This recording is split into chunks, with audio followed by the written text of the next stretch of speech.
Alors, les critères de sélection sont divers. Il y a d'abord des critères qui sont propres au fonds qui investit.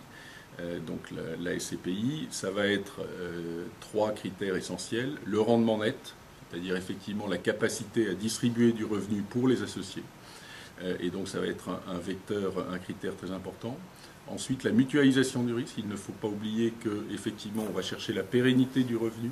Donc il ne faut pas que les locataires puissent résilier la même année, ou arrivent à échéance triennale la même année, ou en renouvellement la même année, puisque là on aurait une concentration de risque. Donc on a une mesure de la mutualisation du risque, le poids du locataire dans le fonds, et le poids de l'immeuble dans le fonds. Et enfin, la dernière chose, c'est effectivement la gestion des risques.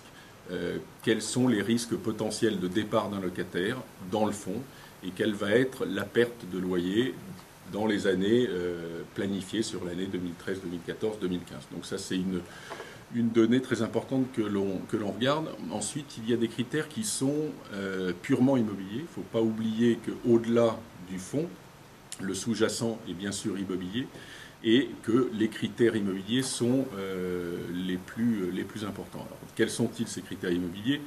C'est bien sûr la qualité de la situation et son évolution dans le temps. C'est effectivement, l'immeuble est un bien tangible qui évolue dans le temps.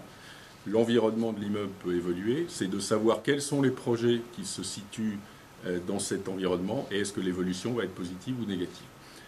Deuxième critère, c'est la qualité technique et bien sûr environnementale, puisque notamment notre dernière SCPI, PFO2, en a fait un élément très important de ses choix.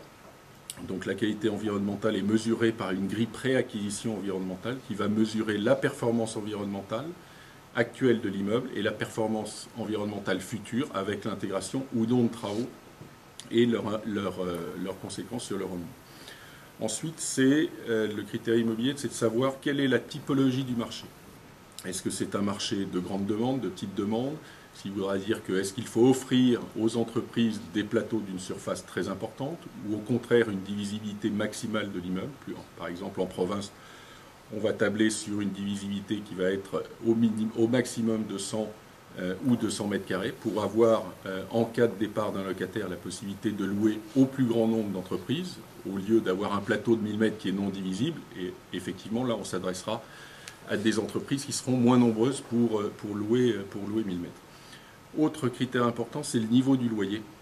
Encore une fois, la SCPI et notre rôle est d'assurer la pérennité locative.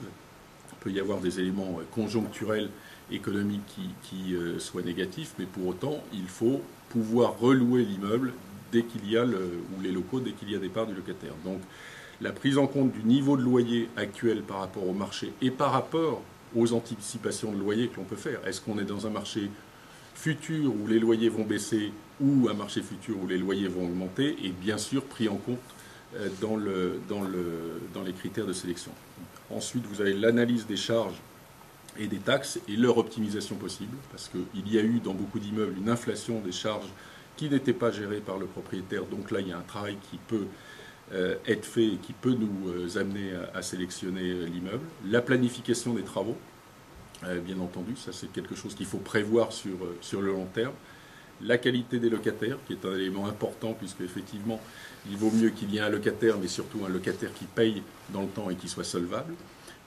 Et bien sûr, le rendement net de l'immeuble. Quel est le rendement net dans l'absolu? Quel est le rendement net comparé aux autres immeubles? Quel rendement net va-t-on avoir si on le projette sur les 10 prochaines années en fonction d'une valeur locative de marché qu'on va évaluer, et le rendement net sur le loyer actuel? On peut être un loyer actuel qui est plus élevé, donc on va décoter le prix pour anticiper effectivement un loyer à la baisse future. Et dernier élément, c'est la valeur au mètre carré, qui est importante, puisque là aussi, outre le rendement, il faut regarder la valeur métrique. Est-ce qu'on est dans le marché, et est-ce que c'est une valeur qui est pérenne et qui peut se valoriser dans le temps? Et il y a un dernier élément qui est pris en compte, c'est le repositionnement ou la requalification de l'immeuble. C'est-à-dire, l'immeuble est vide, ou sera vide dans 3 ans, 6 ans, 9 ans au départ du locataire. Quelle sera la meilleure solution? Est-ce qu'on le reloue et à quel prix? Si on ne peut pas le relouer parce que le marché est fermé, est-ce qu'on peut le revendre et à quel prix? Est-ce qu'on le revend en totalité?